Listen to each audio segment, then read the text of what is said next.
Hey everybody, welcome to Slash Bash, where today I am bringing you another Entitled Parents Reddit video. If you are new to the channel, then subscribe and click on notifications so you don't miss out on the fun. In our first story, an entitled mother drops her spawn off at a daycare. Who cares if he isn't registered there? Let's jump right in. So here's the backstory.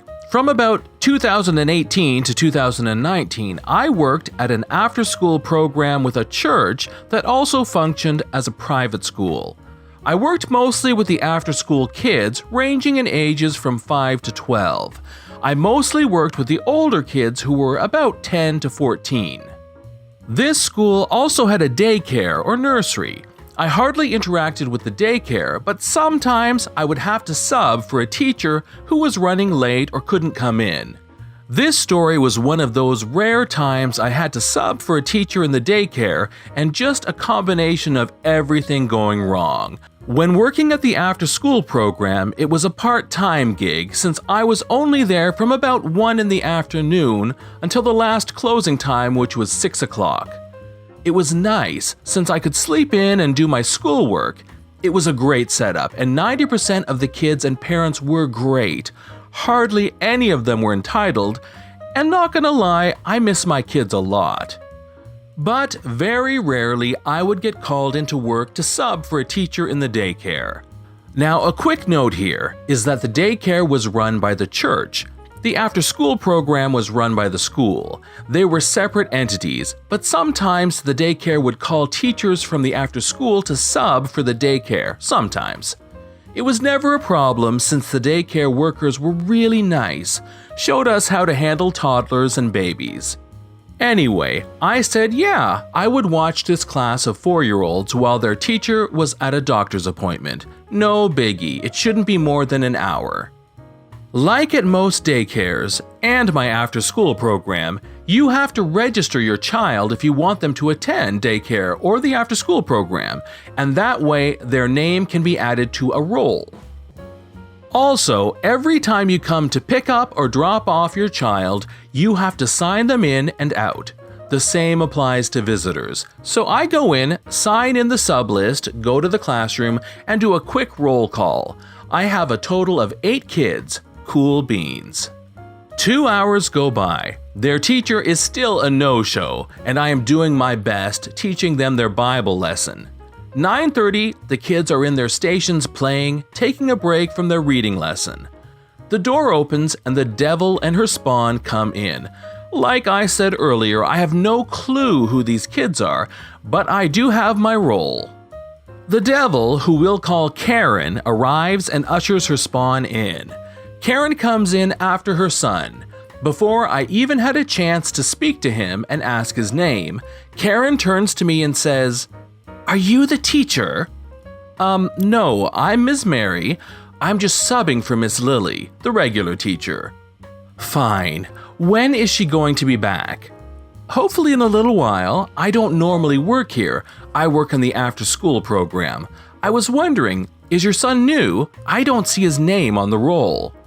"Oh yes, we registered yesterday." I was a little wary. Okay, I'm sure he'll get added to the roll in the coming week." "Okay, well, I'll be back around 8 o'clock to pick him up." I stop her as she leaves for the door. "Ma'am, you can't leave your son here after 6 o'clock. It's a state law." I'm 80% sure this is true anyway. "Okay, fine." And Karen drew out fine like I had asked her to take out the garbage. As she walks out the door, Spawn is playing with the kids and getting along without any problems, but part of me was just wary, like something didn't settle right with me. I grabbed the walkie-talkie and radioed the supervisor, asking if Ms. Lily's class was expecting a new kid. She said no. Thankfully, I had messaged her just as Karen was walking out the door. The supervisor said to bring Spawn to the office. He was sad, but I explained we had to see Mama. I take him to the office after asking a teacher to step in while I was gone. When we got about halfway down the hall, I hear, "What do you mean my son can't be here?" "Your son is not registered with our daycare. We cannot accept him." But this is daycare! I walk in at this point with Spawn in hand, and she points to me. Well, she let my son in the room! I know, but she is a sub and she has to go by the roll. Your son was not on the roll, nor is he enrolled here. I'm sorry, Ms. Karen, but you and your son have to leave. Spawn is upset at this point because he was getting along with some of the kids, but Karen, being Karen, just started back up. This is daycare! You have a no discrimination policy. You have to accept my son. Ma'am, you are right, we have a no discrimination policy. But in the case that you want to enroll your child here, you will have to schedule a tour and an interview. This isn't a walk-in daycare, so please, just leave. I'm just standing there with Spawn holding my hand. Karen snatches Spawn from my hand and swears, "This will not be the last time you hear from me." The supervisor tells me to go back to the classroom and not to worry, that I made a good call about the mom. The rest of the day goes by smoothly, but still, I go to my real job with a worry. The next day, the supervisor emailed with an update about Karen, pretty much saying, "Hey Mary, just wanted to let you know that you did a good job yesterday handling that lady." And yes, she did call the director of the daycare trying to get us in trouble for discriminating against her because guess what? She's Italian! I mean, of all the things, but I digress. The director said you don't have to worry about anything and that you are more than welcome to sub here more often. The kids love you. Have a good rest of your day. I don't officially know what happened to Karen, but I do know from the email the director told her to shove off. In story number 2, we have an entitled mother who wants a refund for her perfectly good coffee. So, a bit of backstory. I work at a coffee shop that's probably the most popular in my town. I've been a qualified barista for close to 3 years, despite being a high school student. Our cast is entitled mother, me, my boss, my friend, and another coworker. So, my friend and I had been at our local A&P show, like a fair in the US, and were fairly tired. We decided to catch a bus to our work. My friend worked there too, before getting picked up by my mother to go to my farm an hour out of town. When we arrived, we were greeted in the usual New Zealand-style greeting by my coworker and my boss. Just imagine Australian greetings, but it sounds like we have a blocked nose. And my boss gave me the bro shake and wanted to know how the family was. After our little catch-up, we sat kinda off to the side of the shop while we waited for our ride. About 5 minutes into waiting, my coworker says, "Hey, I need to get a pack of ciggies. Cigarettes if that isn't clear. Can you cover me for 5 minutes?" I said sure, and went and stood behind the counter. As my coworker disappeared around the corner, guess who showed up? An entitled mother, of course. Now, where I live, we don't really have many entitled people because we're all middle and lower class, all humble, friendly, etc. The entitled mother walks up to the counter and orders a regular flat white. "Coming right up, that'll be $3, please," I say in my cheery customer service tone. The entitled mother turns her nose up at this and says, "It's only $2. I come here all the time, and I only ever pay $2.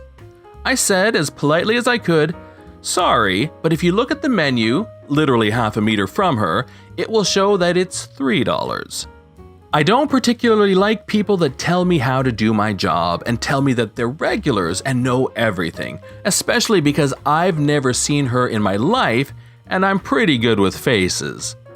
I finished making her coffee, which took literally no time at all. You get quite fast at it once you know the basics, and put it on the counter with a nice little fern pattern. At this point, my coworker reemerges, so I go back to my seat with my friend. I sat there with him for a few minutes, peacefully talking about hunting and other common interests of ours that we were going to indulge in when we got back to the farm. I hear the classic ahem from behind me and instantly know that it's the entitled mother. I attempt to ignore her, but it doesn't work very well. She clears her throat once more and taps me on the shoulder. I spin around in my chair and say snarkily, "I would prefer that you don't touch me, thank you." The entitled mother goes a little bit red-faced and quickly snaps back, "I want a refund. This coffee is made badly and it's cold." Now me, being trained for our regulars, I make my coffee quite hot so they can drink it on their way to work or home. My boss knows that I make my coffee this hot as he trained me to do it this way. My friend butts in and says, "I know for a fact that the coffee he makes is some of the best in this town. It is definitely not cold." I frankly agree with him. The entitled mother says, "I know the boss, and I'm going to put in a complaint about you and your little friend, and I'm going to get a refund, so make it choppy. My 2 babies are in the car." We could see the kids kinda hitting each other in the back seat. This situation was quite funny because 1, the boss is my cousin and will believe me over anyone else there. 2, my friend isn't little, he stands 6'4" and weighs 90-odd kilos, a full head and a bit taller than the entitled mother.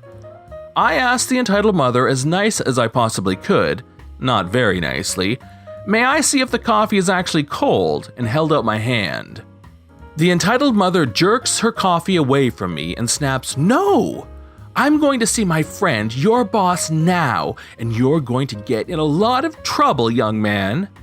I replied back rather sharply, "Well, my boss is actually my cousin, so have fun with that."